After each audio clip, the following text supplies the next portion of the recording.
Today we're going to talk about the modern architecture capital of the world. One of the most remarkable elements of the city is its modern architectural style, which is distinctive in comparison to the native European architectural background. It's a city with several personalities, a rugged port, lively nightlife, a city with upscale shopping, and a hip artistic scene. It's foremost the Dutch city of architecture that fosters innovation with a skyline that's constantly evolving. So, without stretching it any further, let's look at the top 5 things that you can do in Rotterdam, the modern architecture capital of the world. Number 5, the ginormous Erasmus Bridge. The Erasmus Bridge is the result of a collaborative design process. Construction, urbanism, infrastructure, and public functions are all given shape in a single gesture that is complicated to understand. The bridge was built to make it easier to orchestrate traffic levels, and its design draws on and reflects Rotterdam's industrial heritage, adding to the story of the city. The bridge serves as the final crossing point between the northern and southern parts of the city, and the architectural size and design articulation of the structure have made it stand out against the skyline. A bascule part in the middle of the bridge opens to let bigger ships travel through the waterways. This magnificent achievement of contemporary engineering serves as a backdrop for the port of Rotterdam and is a lovely structure to look at and stroll across. A unique lighting project highlights the interior of the bridge, with its bundles of wires towering high above the sea as a dematerialized reflection of its daytime identity when the bridge is reduced to a silhouette at night. Number 4, get lost in the cube houses. The cube house is exactly what its name implies, a group of buildings with a cuboid shape. Piet Blom created this strange and eccentric housing complex, and the cubes that make up its structure are tilted at a 45-degree inclination. The cube house's tale is fascinating. During World War II, the city was destroyed, leaving no significant remnants. Following the war, there was a great need to restore the city architecturally to make it unique. As a result, efforts were made to contrast the prior utilitarian architecture, and the cube residences are one of the finest examples of the city's early symbols of modernism.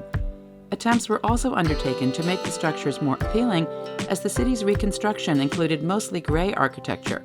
As a result, yellow was chosen for the facade because of the psychological impression it produces, optimism and brightness. The cubes are unlike any other form of home you will see, and the idea behind them is fascinating. You wonder how the residents manage the odd angles of the walls and windows. One of the cubes is open to the public, so you can see inside the structure that from a distance resembles an old 2D computer game. Number 3, climb up the Euromast Tower. The Euromast is arguably the most well-known structure in Rotterdam.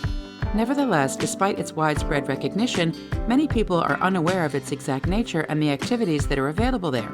The innovativeness of this old tower can startle you. The Euromast design is modeled like a ship's mast, as the name implies. Consequently, it is a large pole with a sort of nest at the top. The Euromast is so much more than just a tower. It is the best way to see Rotterdam's skyline. Tall buildings are not always necessary to be built to observe city skylines, but in Rotterdam this luxury is unquestionably necessary. This city boasts a skyline that might exist, and it draws a lot of tourists each year. The Maas, with its harbors, the Erasmus Bridge that spans it, and the enormous and gorgeous city behind it, offers breathtaking sights, particularly at night when the city is beautifully lit up and the scenery is spectacular. The mast is adjacent to the Maas Tunnel, and historical Dijfshaven is also accessible by foot. Do you find looking at the skyline to be a little boring? Do you appreciate being brave and having adventures? You might find it hard to believe, but you can zipline or abseil from the Euromast. If you truly want to experience the Euromast but don't need to do it extremely, you can, for example, zipline or take the 112-meter-high Euroscoop panorama lift. The Euromast provides the option to stay the night in addition to the food and drinks. Visitors are ensured a fitting finale to a fun tour in this way. Number 2, the modern Rotterdam Central Station. The Central Station is just one example of the modern and distinctive architecture seen throughout Rotterdam. Since the new terminal's opening in 2014, its architecture has gained considerable recognition. The structure is triangular and projects upward at a sharp angle. Approximately 110,000 people use Central Station every day to board a bus, tram, rail, or metro. There are multiple daily stops here, sometimes even hourly, for intercity trains from all across the Netherlands, including Intercity Direct, Thalys, Eurostar, and other international high-speed trains. The central station has undergone a complete transformation in recent years, and the station building is now one of Rotterdam's architectural landmarks. The station entrance's clock and big inscriptions were moved from the old station to preserve some of its history.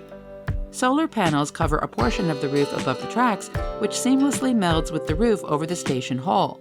This modern and efficient structure provides travelers to and from the port city with all of the conveniences and comfort they may want or need in the present and future. Number 1. Visit the oldest Gothic church, Grote of St. Laurenskerk. St. Laurenskerk, built in the late Gothic style, is the last surviving remains of Rotterdam's medieval city. Set amid modern Rotterdam's urban expansion, the old church has become a symbol of the city's endurance in the face of adversity. During World War II, the bombings seriously damaged St. Laurenskerk, and it lay neglected for a time, its stately structure crumbling from the inside. However, rather than being demolished, the church was restored at the request of Queen Juliana of the Netherlands.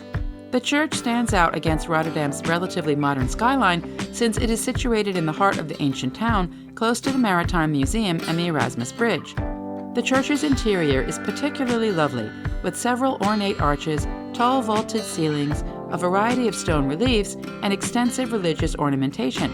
Today, St. Laurenskerk still holds Mass and offers concerts, seminars, and other events. The church holds a permanent exhibition about the history of the city. The exhibit is divided into 20 distinct pieces and is located in the side chapels of the cathedral. The history of the city, the World War II bombs, and the renovation of the church are all covered in the exhibits and audio visuals. A lot to learn here.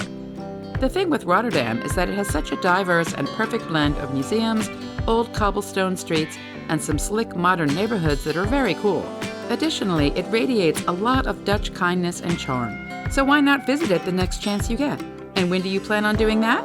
Let us know in the comments below. And, as always, where to next?